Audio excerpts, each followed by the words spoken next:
I didn't go to school for art. I went to school to be a teacher. And then I started to learn how to do art by practicing and just trying. It's also like it was something to help my mind as I was pregnant with my child. It's the Inspiration Place podcast with artist Miriam Schulman. Welcome to the Inspiration Place podcast, an art world insider podcast for artists by an artist, where each week we go behind the scenes to uncover the perspiration and inspiration behind the art. And now, your host, Miriam Schulman. Hey there, my friend. This is Miriam Schulman, your curator of inspiration, and you're listening to episode 197 of the Inspiration Plays podcast. Today, our guest teaches watercolor, and she didn't always do that. In fact, she wasn't always a professional artist. So here's what I want to make sure that you know. I invite a lot of artists to this podcast, and many of them have also not always been artists either. And I think it's important for you to meet them and to meet people who might only be one or two steps ahead of you. Because if I only brought on people to this podcast who are so much further along in their journey, maybe they had museum shows or they're famous, then it might be tempting to put those people on a pedestal and think, I can't do that. So I want you to know that. And the other thing I want you to notice is that I also interview a lot of people who perhaps don't look like the artists that you learned about while growing up. I know art history focuses primarily on the male genius. There's many reasons for that. I am not going to totally get into that right now. And by that, I actually mean like the Western European white male genius. So if you grew up like I did, learning mostly about white male artists like Picasso, Renoir, or Jackson Pollock, but your art history didn't include very important artists such as Berthe Morisot, who was the mother of Impressionists, and also Mary Cassatt, or perhaps you didn't learn about the abstract expressionist women such as Lee Krasner, Helen Frankenthaler, Joan Mitchell, Elaine de Kooning, and Grace Hartigan, or women even going back as far as the Baroque era, as well as American sculptor Edmonia Lewis. She was creating classical marble sculptures very early in the last century. In fact, I think she was one of the first women to graduate from Oberlin. So Edmonia Lewis, very important Black American sculptor. So if you don't know any of these names, or you didn't grow up learning these names, then you might have trouble seeing yourself as an artist if you are a woman or a person of marginalized minority. So when I have these conversations with working artists, I want you to see what's possible for you. And I also make an effort to bring in voices from all over the world, from all different kinds of ethnic backgrounds. I want to show you what's possible for you. Yes, the statistics show that women and women of color make a very tiny fraction of the art world. That's true. But here's what's more important for you to know. I want you to know that you're not a number. I want you to know you're not a statistic. I'm not a fluke, and neither are you. And also, whether you create every day or once in a while, you still get to call yourself an artist. Now, since today's guest is a watercolor artist, I wanted to make sure you got your hands on my free watercolor supply list. We've linked to it in the show notes. You can grab that over at schulmanart.com/supplies. It's the same list of art supplies that I use to create portraits of people of all races. So you can paint the diversity of people that way. You can get the supply list completely free.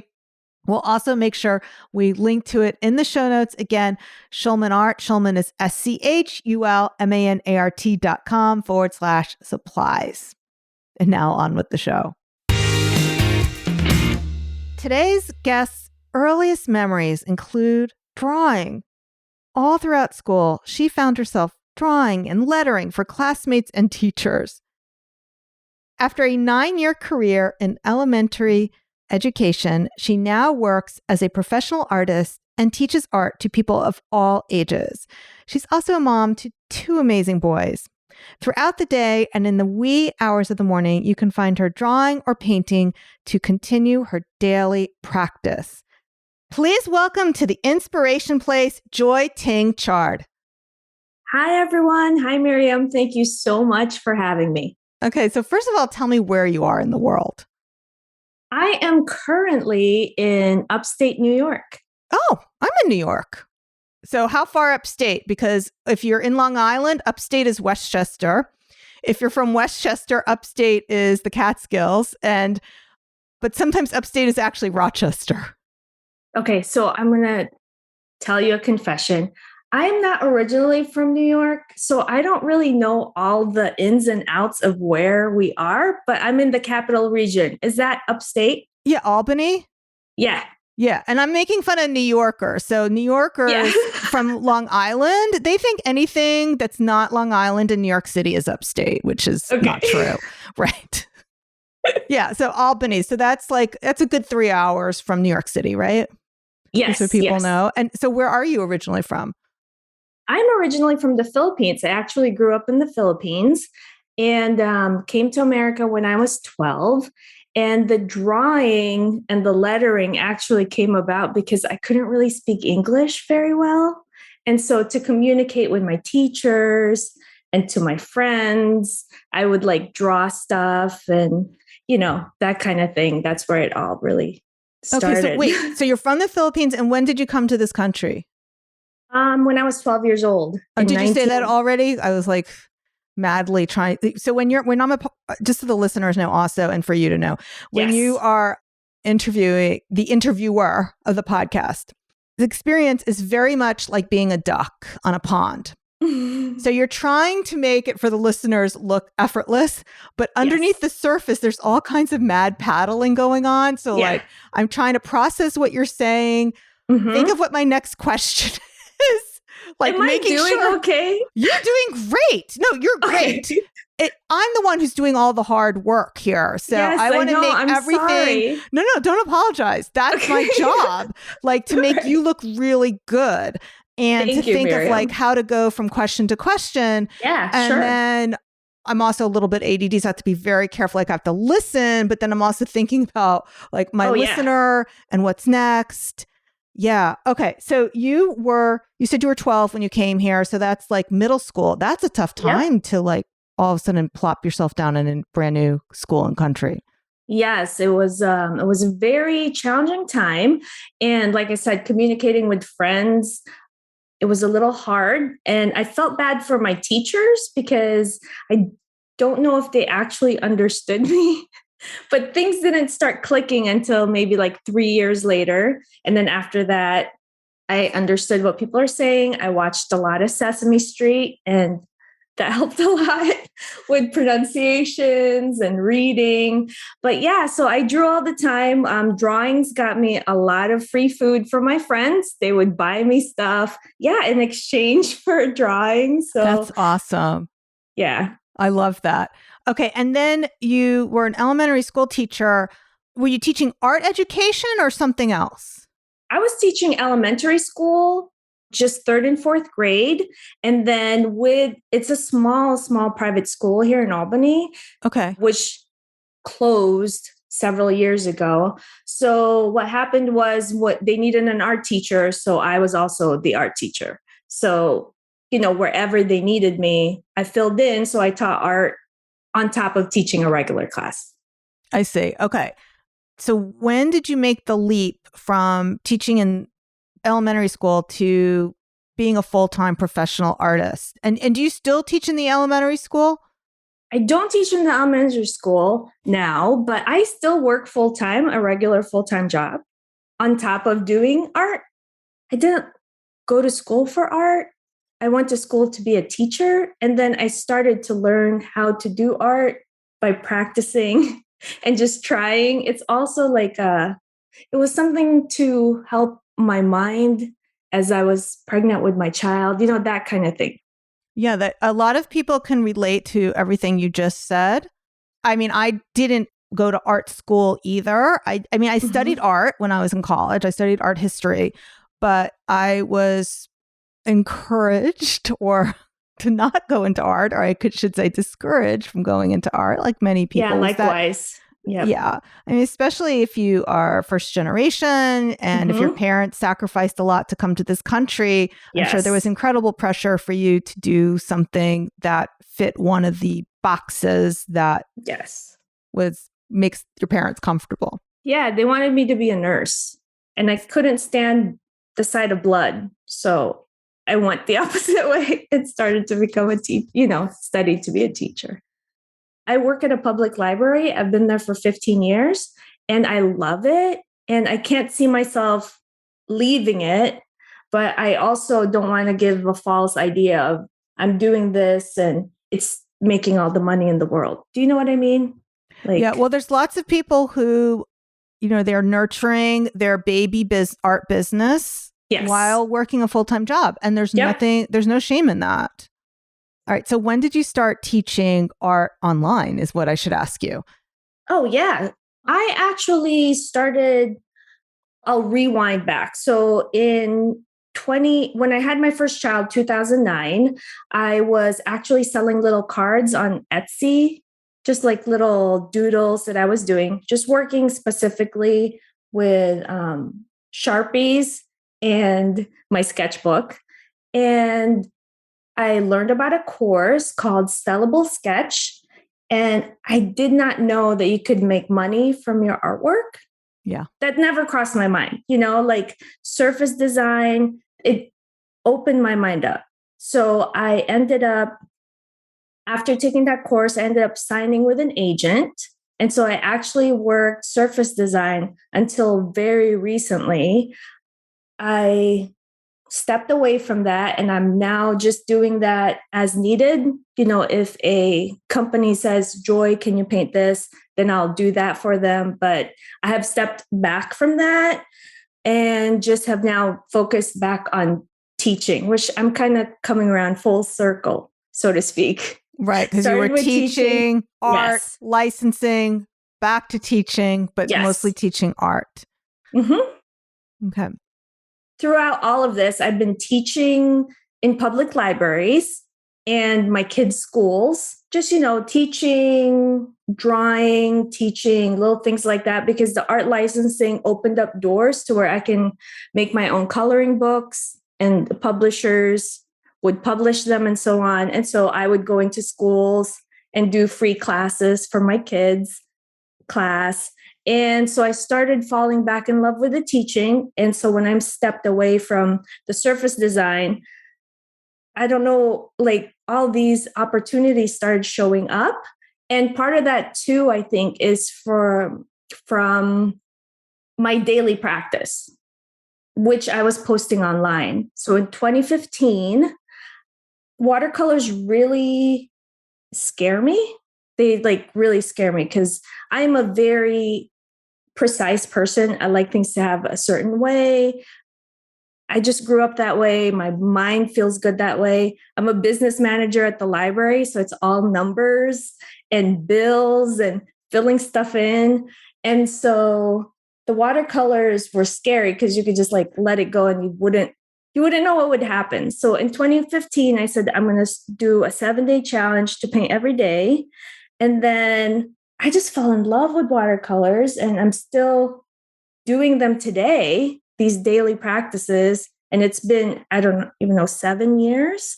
And I'm still showing up online, not every day anymore, just for my mental health, but still posting pictures. And the watercolors have really freed me up, started to just open my eyes to letting things go. And so the watercolor scratches my other part of my brain, which is the Zen, let go, do your own thing, and don't worry about the result.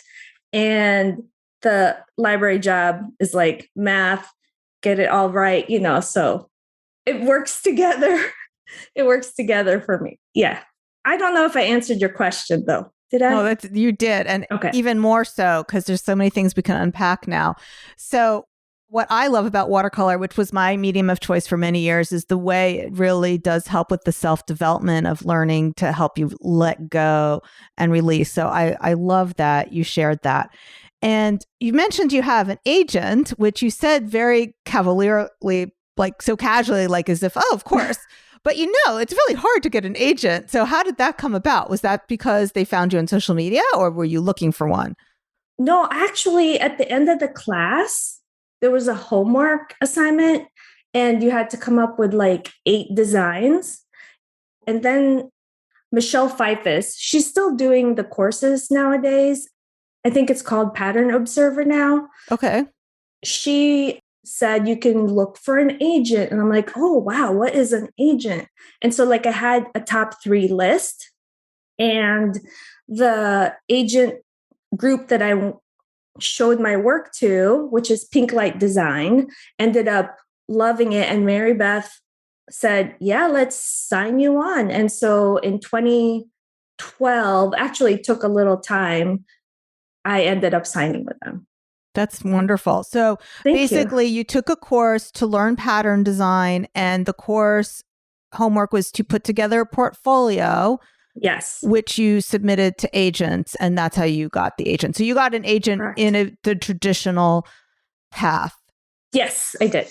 Okay. So I want everyone to hear that. This is not a get discovered on Instagram story. This is work hard for it, and you can make your own success story. Mm-hmm. Would you agree, Joy? Correct. Yeah. Oh, yeah. I absolutely 100% agree. Okay. So I want to talk also about your inspiration, because if looking at the wall behind you, beautiful watercolor flowers and nature. So how do you get inspired? I absolutely love nature. My family, we are outdoorsy people. So we're always, depending on the time of year, we're either camping or we are mushroom hunting. We're just always trying to, I'm trying to get my kids out so that when they grow up, nature becomes a part of their lives instead of the screen, because that's so easy to do. So it's just a big part of our lives. So flowers to me speak to me, I think, because they don't have to be perfect and each one is different. So I love like playing with the different ways a flower can be painted, created, and then landscapes. We go to so many different places and I'm just like, I have to paint this. Like there's something in me that's like, I got to get this out on paper. And so that's why I would say nature is definitely my biggest inspiration. So when you're between November and March, let's say, in Albany, New York, when you don't have blooms around you, do you use photo references? I do. Do you go to the florist? What do you do? I take a lot of pictures when we're out. So yes, I do use photo references. We have this really teeny tiny camp on the lake. And so, which is 45 minutes away from here. And that is like my constant inspiration. So we go there in the winter and I just take pictures of what I see and then use that as reference. And yeah, like when we're out, I definitely try to take as much pictures as I can because yes, from November to March, it is yikes. But I also love when things are unfortunately dying and there's a change. The art is a little different. You know what I mean? Like there's a lot of browns, there's a lot of deep purples. Like my mood and my art kind of changes with the season, I think, since living here in New York. That's so interesting. Okay, so we're going to move into talking about this monthly group that you have, which is, this is a free group, is that right? Yes, it's a Painting with Joy group. We meet once a month, every third Wednesday, and I do a little demo, and then we all just kind of, people come from different places. We have people from the UK, Ireland, Argentina. They all come and we just paint something and then we share what we painted. But I do give a little bit of I teach a little bit as I'm going along. So the The sessions are called Painting with Joy. And this is over Zoom, is that right?